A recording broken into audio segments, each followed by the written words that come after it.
Dans les couloirs feutrés de l'ONU, un nom surgit et secoue les fondations même du pouvoir mondial, le Mahdi.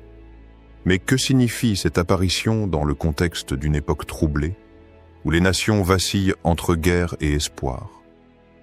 Aujourd'hui, nous plongeons ensemble dans ce mystère ancien et contemporain pour explorer comment la sagesse islamique éclaire ces événements et ce qu'elle nous invite à comprendre au-delà des apparences. Préparez-vous à un voyage profond entre spiritualité, histoire et quête de justice. 1. Le tumulte des nations. L'appel dans les ombres du pouvoir. Dans une salle circulaire, baignée d'un éclairage artificiel filtré par de lourds rideaux bleus, les voix s'élèvent. Le Conseil de sécurité est réuni. Non pas pour une résolution de routine sur un embargo ou une mission de maintien de la paix. Cette fois, les visages sont tendus, les regards fuyants. Quelque chose de plus grand, de plus ancien, de plus profond, s'infiltre dans les murs de cette institution conçue pour stabiliser le monde. Un nom, chuchoté d'abord en marge, maintenant prononcé à haute voix dans les discussions d'État, le Mahdi. Tout a commencé quelques semaines plus tôt, lorsqu'un représentant d'un pays d'Afrique de l'Est a évoqué, lors d'un débat sur les conflits au Sahel, l'émergence d'un courant de pensée au sein de sa population. Un courant qui ne réclamait ni parti politique, ni changement de régime, mais une justice transcendante, une autorité pure, une direction divine. Il ne s'agissait plus simplement d'idéologie humaine ou d'alliance stratégique, mais de quelque chose qui dépasse les hommes. Et dans ces mots flottait une déclaration inhabituelle. Les peuples se préparent, et certains croient que celui qui doit ramener la vérité approche. Les micros ont grésillé. Les traducteurs ont hésité.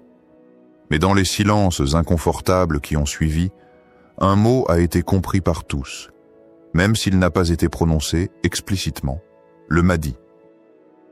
Dans les jours qui ont suivi, les services de renseignement des grandes puissances se sont mis en mouvement.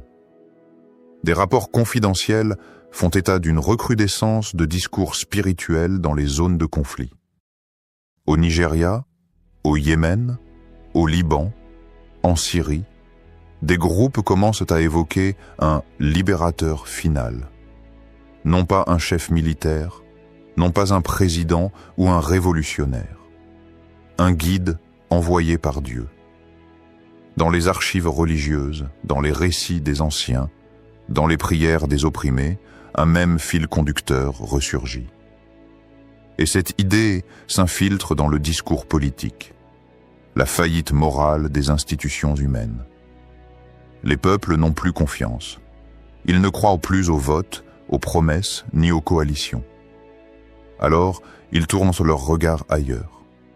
Ils s'accrochent à une attente ancienne, à une figure qui ne ment pas, ne corrompt pas, ne pactise pas avec le mal.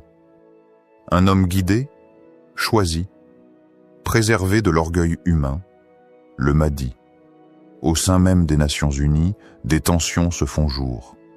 Certains diplomates, issus de pays musulmans, reconnaissent en privé que les références au Mahdi gagnent du terrain, non pas comme stratégie politique, mais comme sursaut d'âme d'un monde en perdition. Des manifestations éclatent aux portes des ambassades avec des slogans mystérieux. Celui que vous ignorez approche. Vous ne pouvez négocier avec le ciel. Le sang des innocents appelle le Mahdi. Une vidéo virale, partagée des millions de fois sur les réseaux sociaux, montre une foule au Pakistan scandeur en silence, les yeux fermés. Un seul mot. Al-Mahdi. Aucun discours, aucune bannière politique, juste une énergie invisible, collective, presque mystique. Ce qui trouble les observateurs, ce n'est pas la passion de ces gens, mais leur silence coordonné, leur paix dans l'attente, leur foi en l'invisible. Mais que signifie ce retour du nom du Mahdi dans les sphères politiques et diplomatiques? Est-ce un effet de mode dans les zones de crise? Une simple conséquence du désespoir? Ou est-ce un signe des temps, comme le murmurent certains croyants. Les experts se déchirent. Les religieux invoquent les signes prophétiques. Les analystes évoquent un réveil transnational de l'esprit. Mais dans les faits, un frisson traverse les grandes puissances. Car un homme sans armée, sans richesse, sans institution, pourrait un jour mobiliser les cœurs de milliards, sans violence, par la seule puissance de la vérité. Dans une interview confidentielle, un ancien haut fonctionnaire onusien confie « J'ai vu des résolutions votées dans l'intérêt de la paix, mais sans justice véritable. Peut-être que l'humanité attend aujourd'hui celui qui ne fait pas de compromis avec l'injustice. » Dans les quartiers populaires d'Istanbul, du Caire, de Dakar et même de Londres, des jeunes commencent à organiser des cercles de silence, sans drapeau, sans revendication, mais avec une même question brûlante dans le cœur. Est-ce le moment? Est-il parmi nous? Et toi, spectateur silencieux de ce monde brisé? As-tu toi aussi, au fond de ton âme, ressenti cette fracture, ce besoin de vérité, ce vide que les puissants ne savent plus combler? As-tu déjà imaginé que dans ce chaos organisé, un nom oublié referait surface, et que les murs des palais chancellent non par les armes, mais par une simple invocation? Si ce nom est prononcé aujourd'hui dans l'un des lieux les plus rationnels, froids et stratégiques du monde, qu'est-ce que cela dit du cri intérieur de l'humanité? Est-ce que les nations s'effondrent parce que l'homme qu'elles ont attendu depuis toujours est sur le point de revenir? 2. Le Mahdi dans la tradition islamique, celui que les cœurs appellent dans le silence. Il y a des noms qui traversent les siècles sans jamais se faner. Des noms gravés non sur la pierre, mais dans l'attente de l'âme humaine. Le Mahdi, ce n'est pas un roi, ni un conquérant. Il ne vient ni pour gouverner par la peur, ni pour diviser par des idéologies. Il est celui qui est guidé, celui que Dieu a purifié de l'orgueil et de l'illusion. Et dans le cœur de millions, ce nom est murmuré à l'aube, invoqué dans les larmes et guetté dans les signes. Dans les récits prophétiques transmis depuis des siècles, il est dit que le Mahdi apparaîtra à une époque de confusion extrême. Une époque où l'humanité aura perdu le nord, où la vérité sera perçue comme mensonge, et le mensonge comme sagesse, où la richesse sera vénérée, la justice oubliée, où les peuples, affamés de lumière, erreront dans l'obscurité du matérialisme et de la corruption des âmes. C'est dans ce désert spirituel, sec et dur, qu'il surgira.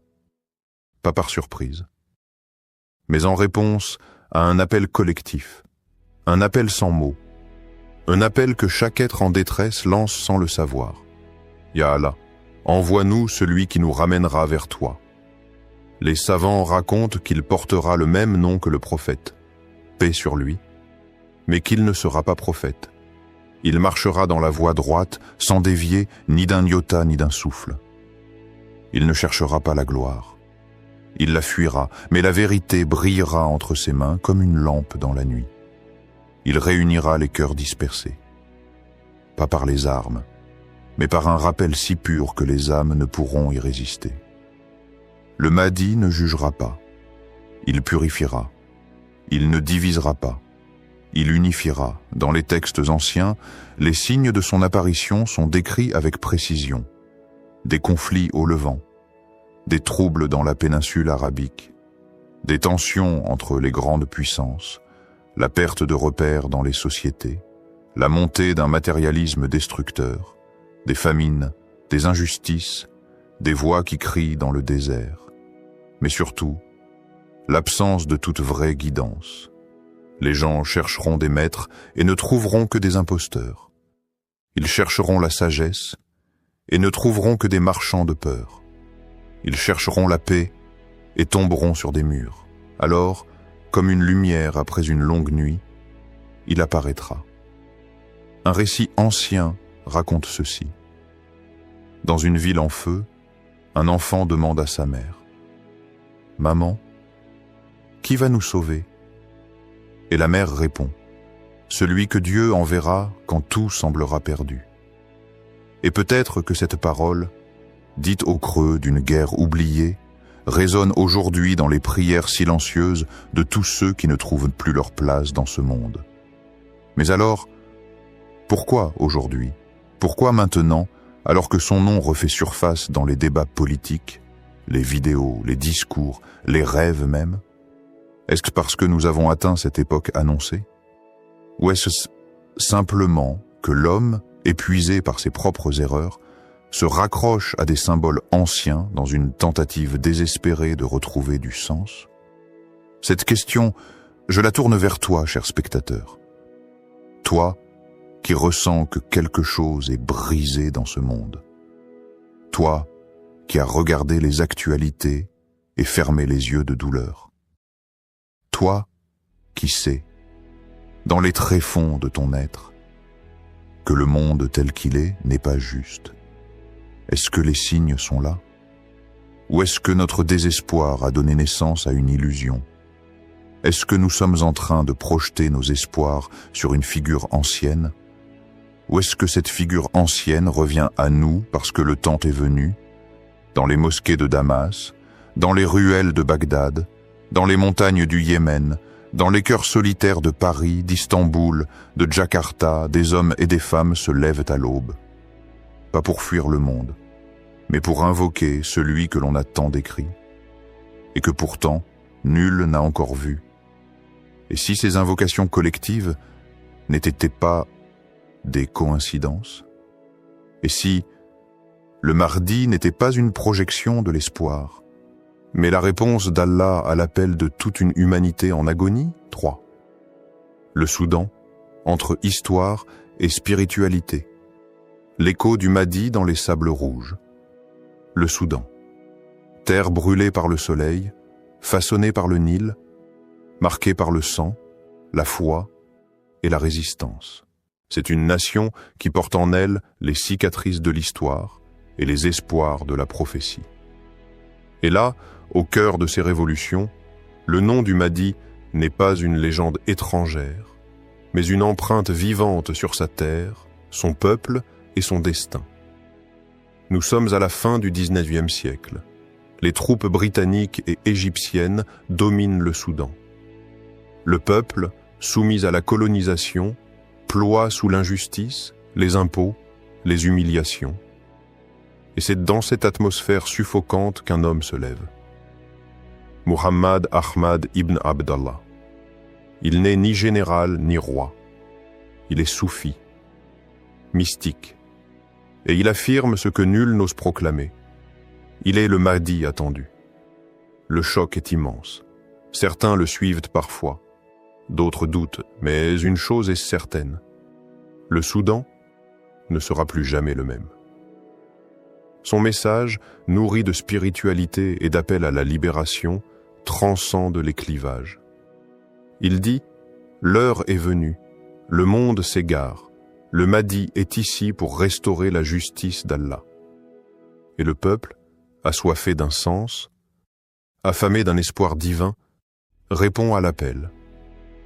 C'est le début d'un mouvement qui renverse le pouvoir, affronte les empires et fonde une nouvelle autorité, le califat mahdiste de Khartoum. Mais la question brûle encore dans les consciences. Était-il vraiment le Mahdi?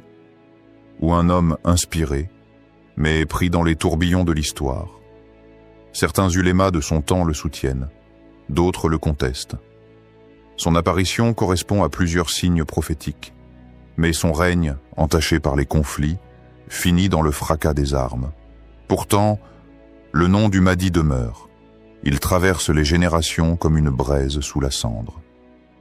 Au XXe siècle, un autre homme surgit, portant ce même nom, Sadiq al-Mahdi, descendant direct de Muhammad Ahmad. Chef du parti Oumma, 2 fois Premier ministre, figure emblématique du nationalisme soudanais et de l'islam politique modéré. Son nom seul porte une charge symbolique puissante. Il n'a jamais revendiqué la mission messianique de son aïeul, mais chaque mot qu'il prononce réveille l'histoire.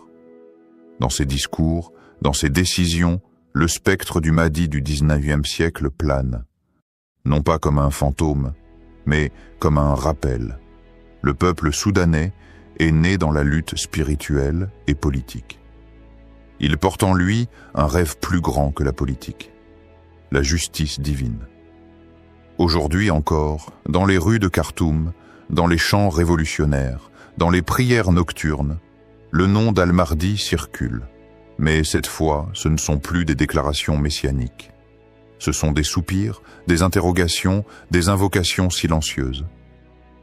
Et si le vrai Mahdi devait apparaître au Soudan? Le peuple le sait. Leur histoire a déjà vu un homme se lever avec ce nom. Et les blessures du passé n'ont jamais été refermées. Les espoirs non plus. Dans une ruelle de Omdurman, une vieille femme, tenant un chapelet usé entre ses doigts, raconte à son petit-fils « Tchit ! Mon père m'a dit que son grand-père a vu le Mahdi avec ses propres yeux. Il disait que son regard perçait le cœur, qu'il parlait peu, mais que ses mots faisaient pleurer les hommes. » Le petit-fils, les yeux écarquillés, demande « Est-ce qu'il va revenir ?» La femme répond, sans hésitation « Non, mais un autre viendra. Et lui, il sera le vrai. » C'est là que réside la beauté et la complexité du Soudan. Chaque génération cherche, attend, espère. Mais au fond, chacun sait que le Mahdi n'est pas simplement une figure politique. Il est le souffle d'Allah sur une terre qui refuse d'abandonner l'espoir.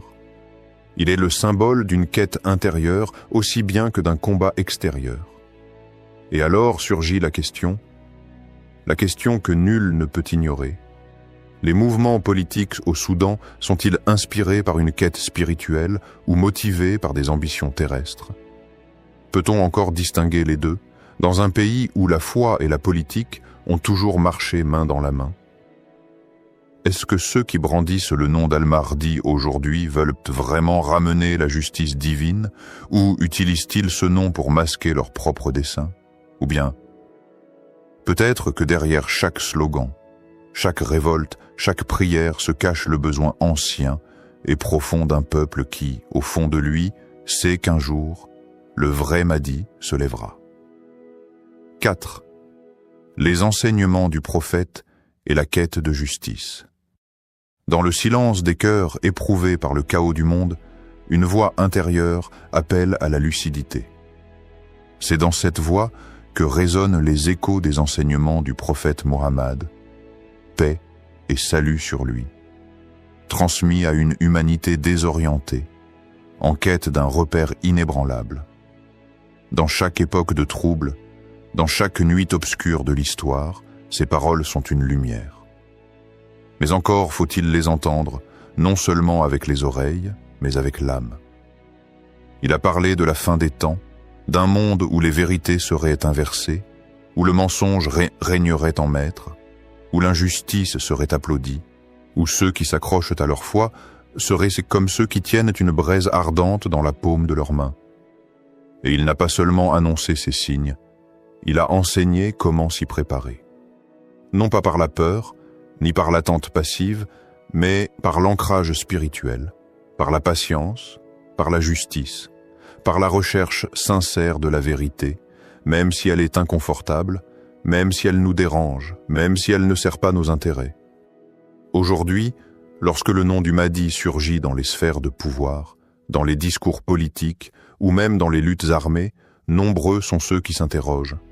Est-ce là la réalisation des prophéties? Est-ce là l'accomplissement de la promesse divine? Mais la question la plus importante n'est pas de savoir si c'est lui, mais plutôt, et toi, où en es-tu? Serais-tu capable de le reconnaître si demain il apparaissait? Serais-tu du côté de ceux qui se joignent à lui dans la justice, ou de ceux qui détournent le regard, distraits par le confort et les illusions? Le prophète a averti sa communauté. À la fin des temps, les imposteurs seraient nombreux, et ils parleraient même au nom de Dieu. Certains utiliseront des mots sacrés pour des intérêts profanes. D'autres manipuleront les symboles de l'islam pour justifier la haine, la division ou le pouvoir. Et dans ce tumulte, la seule protection est la sincérité. Il n'y a pas de raccourci spirituel. Il n'y a pas de Mahdi sans réforme intérieure.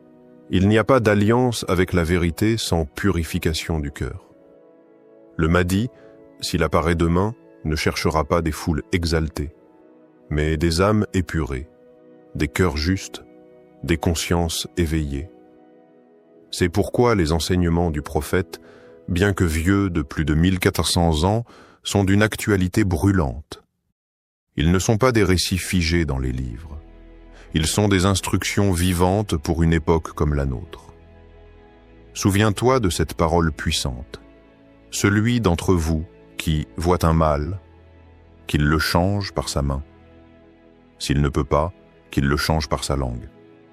Et s'il ne peut pas, qu'il le rejette dans son cœur. Et c'est là le plus faible des degrés de la foi. Hadith authentique. Ce hadith est un miroir. Il ne parle pas d'un mardi à attendre. Il parle de toi maintenant. Que fais-tu face à l'injustice? Que fais-tu lorsque la vérité est déformée? Que fais-tu lorsque le nom de Dieu est utilisé à tort et à travers? Restes-tu silencieux? T'arranges-tu avec ta conscience? Ou fais-tu partie de ceux qui, même seuls, se lèvent pour dire non à l'oppression, non à la manipulation et oui à la lumière de la vérité? Rappelle-toi aussi que la justice n'est pas seulement politique. Elle est intérieure. Le prophète, paix sur lui, nous a appris que l'homme juste est celui qui ne ment pas à sa propre âme.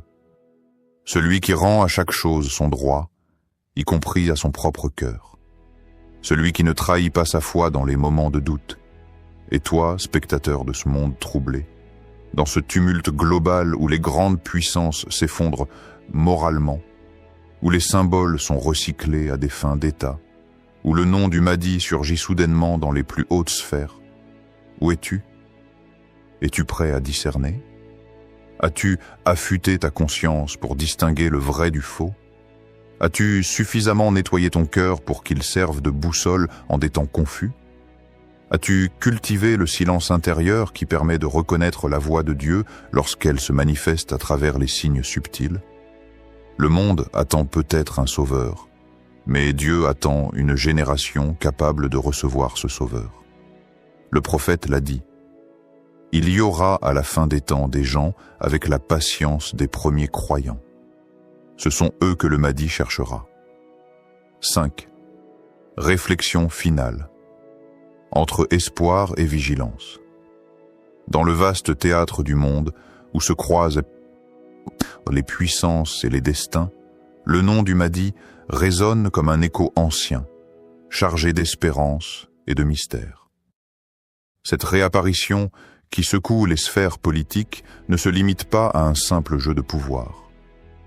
Elle est un appel silencieux, une invitation à plonger dans les profondeurs de notre âme, à sonder les recoins les plus intimes de notre être.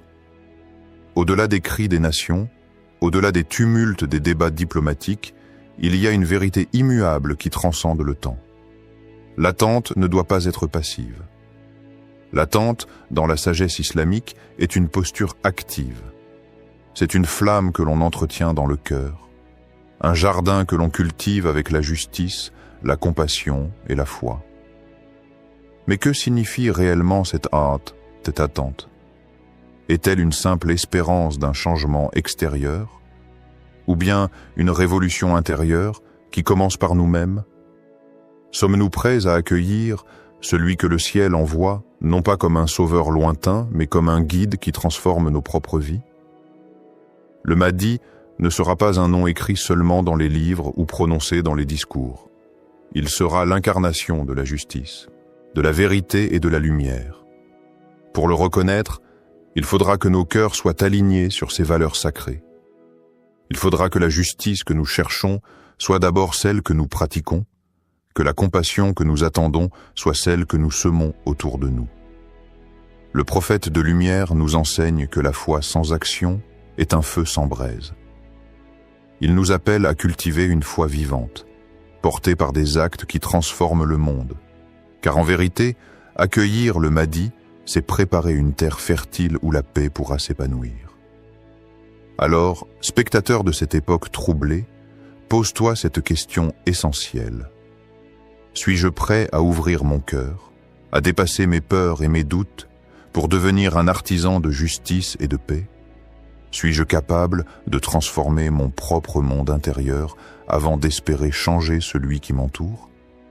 L'appel à la vigilance spirituelle est un éveil à notre propre responsabilité. Ce nom puissant, ce symbole chargé d'histoire, n'est pas un mirage à contempler de loin, mais un feu sacré à raviver en nous-mêmes. Il est le miroir dans lequel nous devons voir notre propre capacité à changer, à aimer, à pardonner, à espérer. Dans ce voyage entre l'espoir et la vigilance, il n'y a pas de place pour l'inaction. Chaque geste de justice, chaque parole de paix, chaque acte de foi est une pierre posée sur le chemin du Mahdi. Alors, face à l'histoire qui se dessine et aux noms qui surgissent des ténèbres, souvenons-nous que la véritable lumière ne vient pas uniquement d'un homme, mais de la transformation collective de nos âmes. Sommes-nous prêts à devenir cette lumière? Le nom du Mahdi, qui résonne désormais au cœur des affaires mondiales, est bien plus qu'une simple révélation politique. C'est un appel à l'éveil de nos consciences. Entre espoir et vigilance, la véritable préparation ne se fait pas dans l'attente passive, mais dans l'action juste, la compassion sincère et la foi renouvelée. Alors, à vous qui regardez aujourd'hui, la question reste ouverte. Êtes-vous prêt à transformer votre monde intérieur pour accueillir cette lumière promise? Le changement commence en chacun de nous. Assalam alaikum. Et si je te disais que dans les ruelles silencieuses d'Alger, entre les pierres usées de la Casbah et les archives brûlées d'un passé volontairement effacé, se cache un secret plus ancien que l'histoire officielle, un souffle, une mémoire, une lumière oubliée, et si ce que le pouvoir tente d'effacer, de cacher, de faire taire, était justement ce que le Mahdi viendra raviver, pas un conte, pas une légende, mais un héritage sacré, une sagesse spirituelle volontairement occultée, car elle dérange. Bruit de vent, fond sonore mystérieux et lent. Alger n'est pas qu'une ville, c'est une gardienne blessée, aux souvenirs étouffés, aux cicatrices visibles sur ses façades, mais toujours debout. Et dans le silence de ces mosquées oubliées, dans les regards de ces vieillards, dans les histoires que les enfants ne lisent plus, quelque chose appelle. Quelque chose résiste. Quelque chose attend. Tu crois peut-être que le Mahdi est loin, qu'il viendra d'un autre pays, d'un autre temps, dans une histoire spectaculaire. Mais, et si sa venue était déjà en marche? Et si son chemin passait justement par ces vérités enterrées, par ces manuscrits interdits, ces paroles effacées, ces prières murmurées dans l'ombre? Instruments orientaux doux, comme un oud léger. Dans cette vidéo, tu vas découvrir une vérité que peu osent regarder en face. Nous allons explorer un héritage caché à Alger, un fil spirituel que beaucoup croient rompu, mais qui bat encore dans le cœur des éveillés. Nous parlerons du Mahdi, mais pas de manière théorique, pas comme une figure lointaine. Nous parlerons de ce lien sacré, ce fil invisible entre toi, moi et lui. Un fil tissé de souffrance, de silence et de sagesse. Nous allons parler d'un pouvoir qui a peur de la lumière, qui redoute que le peuple se réveille et retrouve sa puissance intérieure. Parce que ce pouvoir sait que quand l'âme se réveille, quand le cœur s'ouvre à la justice, plus rien ne peut l'arrêter. Fond sonore s'élève doucement. Un mystique racontant des paraboles, du Mahdi aux enfants pendant l'occupation. Une femme gardienne d'un manuscrit prophétique transmis dans le silence des familles. Des jeunes qui, aujourd'hui encore, cherchent des réponses dans les ruines de leur propre histoire. Ces histoires ne sont pas des fictions. Elles vivent, elles témoignent, et elles nous montrent une chose essentielle. La véritable réapparition du Mahdi commence dans le cœur de ceux qui n'ont pas oublié. Alors, je te le demande, toi qui écoutes cette vidéo maintenant, dans ce monde où tout va vite, où tout s'oublie, es-tu prêt à ouvrir les yeux de ton cœur? Es-tu prêt à écouter ce que l'histoire officielle a voulu taire? Es-tu prêt à marcher vers la vérité que l'on tente encore d'éteindre? Ce n'est pas une simple vidéo. C'est une invitation à te souvenir. Souviens-toi d'Alger. Souviens-toi des livres brûlés. Souviens-toi des prières que l'on faisait en cachette. Souviens-toi que la lumière ne meurt jamais. Elle se cache, mais elle attend toujours d'être ravivée. Alors, marche avec moi, écoute ces paroles, et peut-être, en toi aussi, quelque chose s'éveillera. 1. Introduction méditative. La quête de l'héritage spirituel. Alger, ville de blancheur et d'ombre, ville dressée entre mer et montagne, entre ciel et poussière d'histoire. À première vue, elle vibre au rythme du quotidien, des klaxons, des appels des vendeurs, des prières lancées depuis les minarets perchés. Mais si l'on ferme les yeux un instant, si l'on écoute au-delà du bruit, une autre voix émerge. Une voix ancienne. Un souffle oublié. Ce n'est pas seulement la capitale d'un pays, c'est une mémoire vivante. Un carrefour spirituel où les mystiques ont prié en silence, où les sages ont transmis des secrets à voix basse et où les justes ont marché en direction de la lumière. Même quand tout autour semblait s'effondrer. Au fil des siècles, Alger a vu passer des empires, des conquêtes, des révoltes. Mais dans l'ombre, un fil invisible n'a jamais cessé de vibrer. Ce fil, c'est celui de l'héritage. Pas simplement un héritage culturel qu'on expose dans les musées, ni un récit de pierres et de dates, mais un héritage sacré, un trésor de conscience, de lucidité et de foi.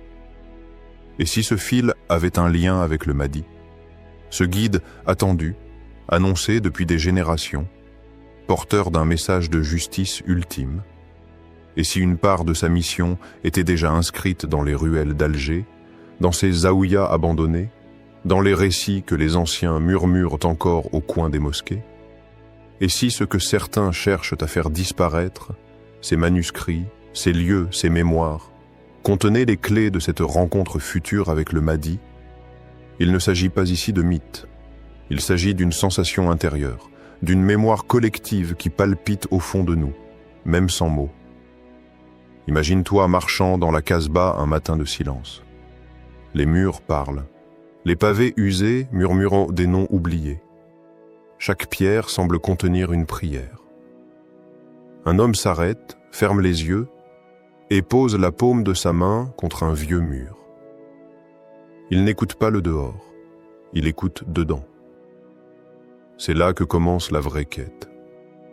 L'héritage dont on parle ici n'est pas fait de monuments, mais de transmissions invisibles, de regards, d'états de conscience, de prières cachées, de secrets chuchotés à l'aube dans une cellule soufie ou écrits à l'encre effacée sur des parchemins enfouis. Il est partout et nulle part à la fois. Et c'est précisément ce que le pouvoir craint. Car ce qui est enfoui dans le cœur des hommes est incontrôlable. Ce qu'Allah grave dans les âmes ne peut être effacé par aucun décret. Histoire. On raconte qu'au XVIe siècle, un savant du nom de Sidi Abderrahman, héritier d'un savoir transmis par les maîtres d'Orient et d'Afrique, vivait à Alger. Conscient que des forces allaient chercher à éteindre la lumière de la vérité, il aurait caché, dans un sanctuaire secret creusé sous une mosquée, des manuscrits contenant les signes de la fin des temps. Ces manuscrits parlaient du Mahdi, mais pas de manière directe. Ils évoquaient des transformations subtiles. Quand les enfants de la mémoire oublieront les noms et que les chants deviendront marchandises, alors l'attente prendra fin. Il aurait écrit: Le juste viendra là où l'on aura voulu effacer l'injuste. Il apparaîtra à l'endroit même où l'on a voulu effacer la trace de Dieu. Un jour, les forces du pouvoir de l'époque ont détruit sa zaouïa, brûlé ses écrits, mais pas tout. Des fragments ont survécu, des paroles orales, transmises de père en fils, de mère en fille.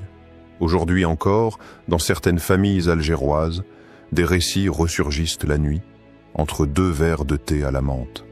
Des récits qui parlent d'un homme vêtu de lumière, venu rétablir l'équilibre. Et ces récits ne sont pas de simples contes. Ils portent une fréquence, une vibration. Mais pourquoi vouloir détruire cela? Pourquoi ce besoin d'effacer cet héritage? Car l'héritage spirituel est plus subversif que toute idéologie. Il ne se soumet à aucune autorité temporelle. Il élève l'homme, il réveille l'âme, il reconnecte à Dieu. Et dans un monde où le pouvoir veut soumettre les consciences, ce genre de lumière est un danger. Le Mahdi ne viendra pas seulement combattre l'injustice extérieure. Il viendra réactiver cet héritage sacré. Il viendra rappeler aux hommes ce qu'ils ont toujours su, mais qu'ils ont oublié. Et peut-être qu'Alger est une des terres d'activation de ce rappel. Question. Et toi qui regardes cette vidéo, ressens-tu cela en toi? Ce battement subtil dans la poitrine, cette nostalgie pour quelque chose que tu n'as jamais vraiment connu, mais que ton âme reconnaît comme sien. Ne sens-tu pas que sous la poussière de l'histoire, quelque chose attend d'être réveillé? Que peut-être, à travers toi, cet héritage veut revivre? Que la voix du Mahdi ne sera pas un cri dans le désert, mais une résonance dans les cœurs préparés? Alors, ferme les yeux un instant. Respire. Et écoute. Pas avec tes oreilles, avec ton être. Il y a, quelque part à Alger, une prière suspendue dans le temps. Elle attend celui ou celle qui saura l'entendre. Elle attend que quelqu'un se rappelle. Elle attend que toi, tu t'éveilles. 2. Analyse spirituelle. Le Mahdi et l'héritage caché. Le Mahdi. Dans l'imaginaire collectif, ce nom résonne comme une promesse suspendue, une silhouette de lumière avançant depuis l'horizon du mystère. Beaucoup l'attendent comme on attend un sauveur extérieur, mais peu se demandent. Et si son message, et même sa présence, étaient déjà là, enfouis dans les strates profondes de notre conscience et dans les traces effacées de notre héritage spirituel? Dans la tradition, le Mahdi n'est pas seulement un guide qui viendra un jour. Il est l'incarnation d'un principe vivant, celui du retour à l'équilibre, de la justice cosmique, de la restauration de l'ordre divin dans un monde déformé par les excès des hommes. Ce n'est pas uniquement une question de chronologie, mais de fréquence. Il représente un état de présence, un appel intérieur, qui se manifeste à différentes époques, et peut-être même en ce moment. Lorsque l'on parle d'Alger et de son héritage caché, on ne parle pas simplement de pierres anciennes ou de manuscrits poussiéreux. On parle d'un territoire symbolique, un lieu où la mémoire sacrée a été conservée, un lieu où des hommes et des femmes ont, malgré l'oppression, choisi de préserver une lumière, coûte que coûte. Et cette lumière n'est pas matérielle, elle est connaissance intérieure. Elle est de vibration divine. Il est essentiel de comprendre que l'héritage dont il est question ici n'est pas de nature politique, ni même strictement religieuse au sens institutionnel. Il s'agit d'un savoir subtil, d'un code spirituel, transmis souvent sans mots dans le silence du cœur, entre un maître et son disciple, entre une mère et son enfant, entre une prière chuchotée et une larme versée dans la nuit. Cet héritage, c'est la conscience de l'unité. L'unité de Dieu, l'unité de la création, l'unité de la justice. Et c'est précisément cette conscience que les forces de l'ombre ont toujours tenté d'étouffer. Car une âme éveillée est une menace pour tout pouvoir illégitime. Un peuple connecté à sa lumière intérieure est ingouvernable par la peur. C'est pourquoi, dans l'histoire d'Alger comme ailleurs, on a brûlé les livres, on a effacé les noms, on a démoli les lieux sacrés. Mais malgré tout, la lumière est restée. Car elle ne dépend pas des objets, elle ne dépend pas des institutions, elle dépend de la présence intérieure. Et cette lumière, aujourd'hui, appelle à être reconnue. Histoire. On raconte que dans une période où l'Algérie était sous domination coloniale, un vieil homme, mystique inconnu, vivait dans les montagnes non loin de Blida. Il n'avait ni école, ni disciples officiels, mais les enfants venaient à lui. Il les asseyait en cercle, au crépuscule, et leur racontait des histoires. Pas des histoires banales, des paraboles, des récits codés. Un soir, il leur dit « Il y a un roi invisible, disait-il, qui viendra quand la terre sera trop lourde de mensonges. Il ne se montrera pas dans les palais. Il parlera d'abord au cœur de ceux qui l'attendent sans le savoir. Et ses armes ne seront pas de métal, mais de lumière. » Un garçon leva la main, troublé. Mais comment le reconnaîtra-t-on si tout est confus? Le vieil homme sourit, fixa l'enfant droit dans les yeux et dit simplement « Si tu te reconnais toi-même, tu le reconnaîtras. » Ce vieux sage savait. Il savait que la vraie préparation au Mahdi ne consistait pas à guetter des signes extérieurs comme on attend un miracle venu du ciel. Il savait que la véritable reconnaissance est intérieure, qu'il faut purifier son regard pour pouvoir voir. Et c'est là que réside le lien sacré entre l'héritage spirituel d'Alger et la venue du Mahdi. Ce n'est pas qu'un lieu géographique, c'est un lieu de mémoire vivante, une antenne spirituelle, et peut-être un des points d'éveil où son souffle résonnera en premier. La question à poser n'est donc plus « Quand viendra le Mahdi ?» mais « Sommes-nous capables de le reconnaître ?» et encore plus profondément, « Sommes-nous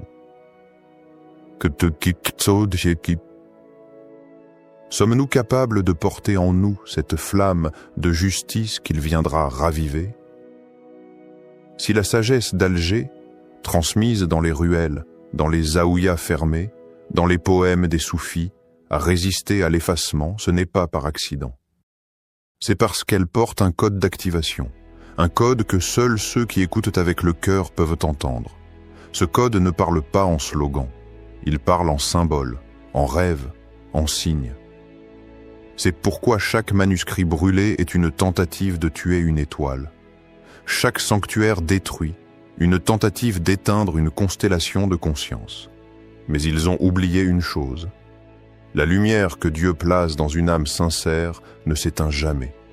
Elle peut se cacher, elle peut se taire, mais elle attend. Et le Mahdi, dans sa venue, ne fera pas que restaurer un monde brisé. Il viendra révéler cette lumière dormante. Il viendra la rappeler. Il viendra l'unifier. Et toi, es-tu prêt? Es-tu prêt à voir au-delà de ce qu'on t'a montré?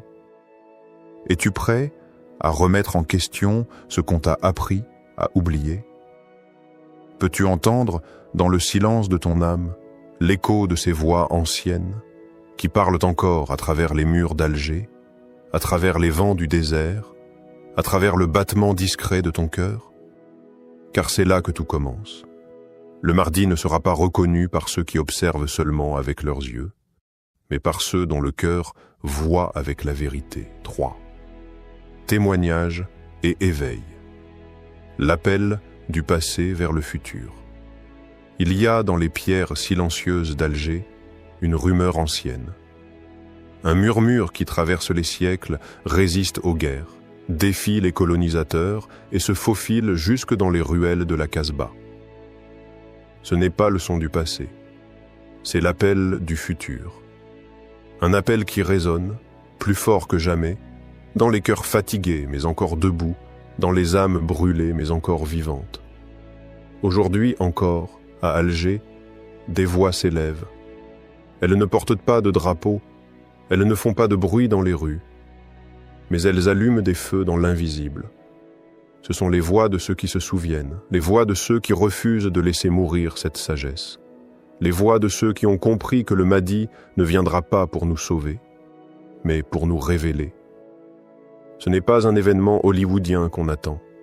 Ce n'est pas un miracle spectaculaire qui tombera du ciel. Ce n'est pas une distraction.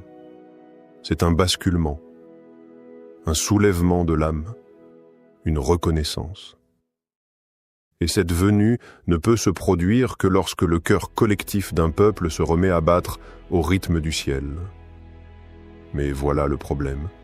Il y a un pouvoir en place, un pouvoir qui tremble à l'idée que le peuple se réveille. Il n'a pas peur des armes, il a peur de la mémoire, il n'a pas peur des foules, il a peur de la sagesse silencieuse. Car ce pouvoir sait que dans chaque enfant à qui on raconte une vraie histoire, dans chaque mère qui prie en secret pour la justice, dans chaque homme qui choisit la vérité au lieu de la compromission, se cache une étincelle du Mahdi. Ce pouvoir-là a donc choisi la stratégie la plus perfide. Effacer. Effacer les livres, effacer les souvenirs, effacer les noms des justes, effacer les lieux où l'on enseignait encore la lumière. Mais il a oublié une chose. Une seule. On ne peut pas effacer ce qui est inscrit dans l'âme. Histoire, une femme d'Alger, anonyme, inconnue du grand public. Mais dans sa maison, elle garde précieusement un manuscrit ancien caché dans une boîte de cèdre, enveloppé dans un tissu brodé que sa grand-mère lui a transmis, et la grand-mère avant elle. Ce n'est pas un livre qu'on lit dans les écoles. Ce n'est pas un document qu'on trouve dans les archives officielles. C'est un texte prophétique, écrit par un aïeul qui disait avoir reçu un rêve, un appel, une vision d'un temps à venir. Elle raconte, la voix tremblante mais ferme.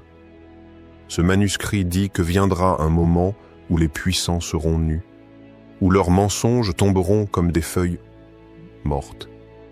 Il dit que ceux qui ont souffert en silence seront appelés à parler, que la lumière se lèvera de là où plus personne ne regardait, et que la vérité, même piétinée, reprendra sa place. Elle baisse les yeux. Mon père m'a dit, ce n'est pas à nous de le brandir en public, c'est à nous de le préserver, de le transmettre. Car ce manuscrit ne parle pas d'un homme, il parle d'un mouvement, d'un réveil, d'une armée d'âmes éveillées qui suivront le Mahdi non pas par peur, mais par résonance. Et c'est là que l'histoire devient brûlante. Car ce manuscrit, comme tant d'autres voix oubliées, parle d'un réveil collectif, d'un sursaut sacré. Pas une attente passive, pas une simple croyance, mais une préparation active du cœur, de l'esprit, de la mémoire. Les autorités savent. Elles savent que ce réveil ne se fera pas par des discours politiques, mais par l'ouverture des consciences. Et c'est précisément ce qu'elles craignent, car elles peuvent contrôler les écrans, elles peuvent manipuler l'histoire, elles peuvent intimider, mais elles ne peuvent pas entrer dans l'âme d'un peuple éveillé. Et alors une vérité éclate. Le Mahdi n'est pas une fiction. Il est une fréquence spirituelle qui s'élève là où la vérité se cherche ardemment.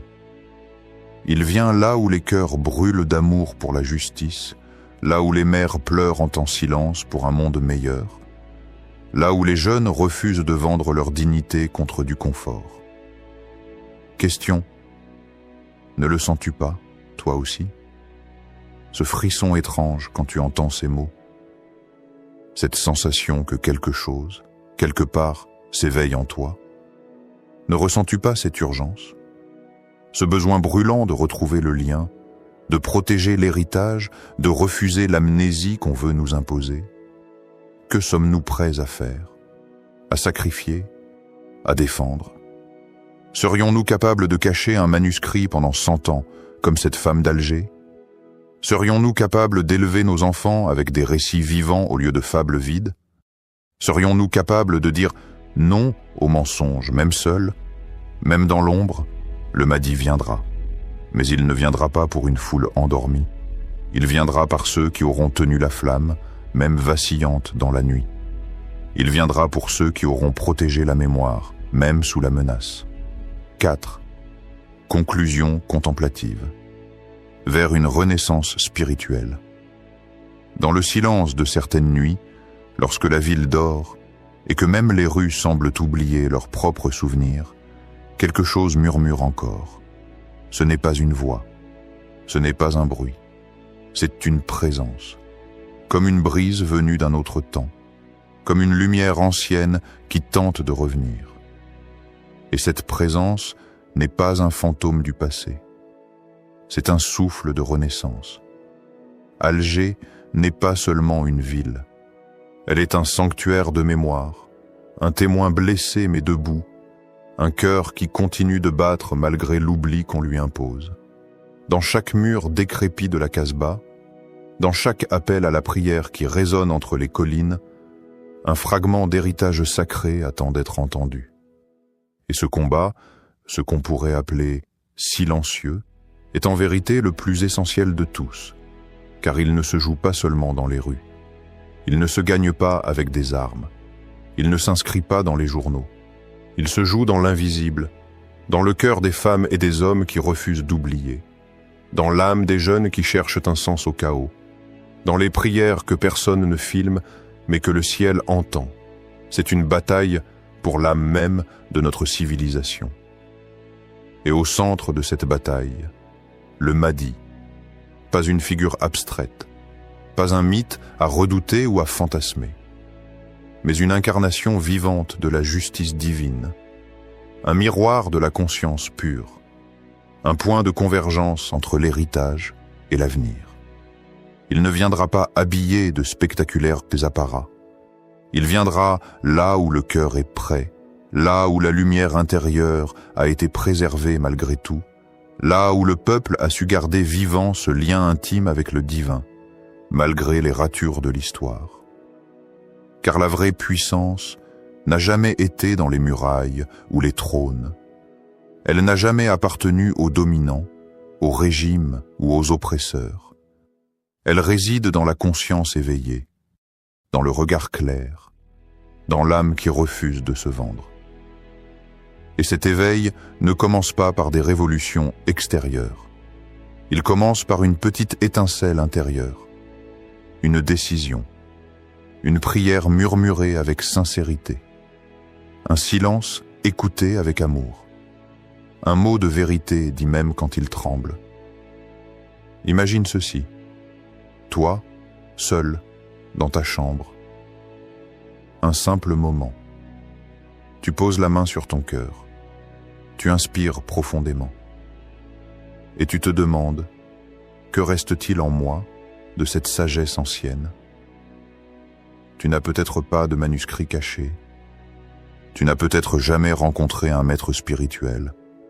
Mais en toi, il y a une chambre secrète où sont encore déposées les graines de cette vérité. Et cette chambre, personne ne peut te l'enlever. Ni les mensonges, ni les systèmes, ni les bruits du monde. Être un gardien de la vérité, ce n'est pas être parfait. Ce n'est pas être savant. C'est choisir de rester debout dans l'invisible. C'est garder une flamme vivante, même toute petite, même vacillante. C'est refuser l'indifférence. C'est écouter, c'est méditer, c'est marcher doucement, mais dans la direction juste. Être un éclaireur sur le chemin du Mahdi, ce n'est pas attendre passivement un sauveur. C'est préparer le terrain, c'est nettoyer son cœur des illusions, c'est reconnaître dans les autres cette lumière sacrée. C'est oser croire que le changement commence ici, maintenant, dans notre regard, dans nos choix, dans nos silences. Et dans ce monde qui court sans savoir où il va, dans cette époque qui glorifie l'oubli, dans cette modernité qui méprise la sagesse, nous avons une responsabilité. Nous devons devenir des ponts entre ce qui a été enterré et ce qui doit renaître. Des messagers doux mais solides, des témoins fidèles, des porteurs de lumière. Et ce n'est pas trop tard. Non. Même si tout semble effacé, confisqué, déformé, la lumière est encore là, sous les cendres, sous les mensonges, sous les ruines. elle attend. Alors, toi qui écoutes encore, toi dont l'âme a vibré à ces mots, toi qui sens que ce message t'appelle à quelque chose de plus grand que toi, quelle part de cette sagesse vas-tu faire renaître en toi, aujourd'hui, pour que ce lien sacré ne soit jamais perdu? Pas demain, pas quand tu te sentiras prêt, pas quand le monde changera, mais aujourd'hui, maintenant. Parce que le Mahdi ne s'approche pas d'un monde endormi. Il s'approche de ceux qui ont allumé la lumière intérieure, de ceux qui gardent vivante la mémoire d'Alger, et de tous les lieux où la sagesse a été menacée mais jamais détruite. Tu es encore là, tu as écouté jusqu'au bout. Et cela veut dire une chose. Quelque chose en toi a résonné, peut-être une mémoire ancienne, peut-être une blessure oubliée, peut-être une lumière qui attendait simplement qu'on lui parle. Ce que nous avons exploré ensemble aujourd'hui n'est pas qu'une analyse historique ou religieuse. C'est un miroir que chacun porte en soi. Et dans ce miroir, on peut voir le Mahdi, non pas comme une ombre lointaine, mais comme une réalité qui approche, au rythme de nos propres éveils. Fond musical doux et contemplatif. Tu vois, le vrai combat ne se joue pas dans les rues ou sur les écrans. Il se joue dans le silence intérieur, dans la décision d'un cœur à rester fidèle à une vérité ancienne, à ne pas céder, à ne pas oublier.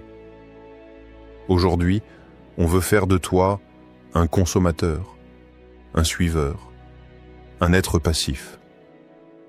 Mais ton âme n'a pas été créée pour se soumettre à cela. Ton âme a été façonnée pour porter la lumière. Et cette lumière est exactement ce que le pouvoir craint. Toi qui m'écoutes, peut-être ne seras-tu jamais un grand érudit. Peut-être ne tiendras-tu jamais un vieux manuscrit entre tes mains. Mais cela n'a pas d'importance. Car ce que tu peux faire aujourd'hui, ici, maintenant, c'est te souvenir. Et choisir de devenir un gardien vivant de cette sagesse.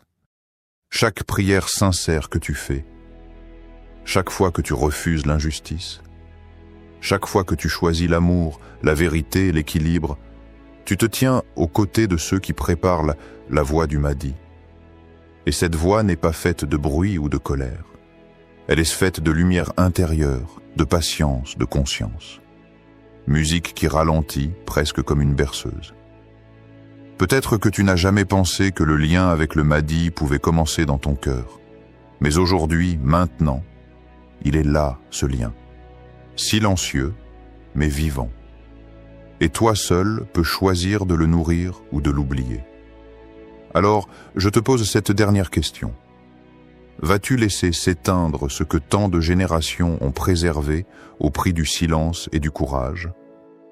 Ou vas-tu faire renaître cette lumière en toi pour la transmettre à ceux qui viendront après? N'attends pas qu'on te dise quoi faire. Sois la réponse, soit la prière incarnée, soit la mémoire d'Alger, vivante, vibrante, inoubliable. Et rappelle-toi, le Mahdi ne viendra pas dans les palais. Il viendra là où les cœurs sont prêts. Et peut-être que ce cœur, c'est le tien.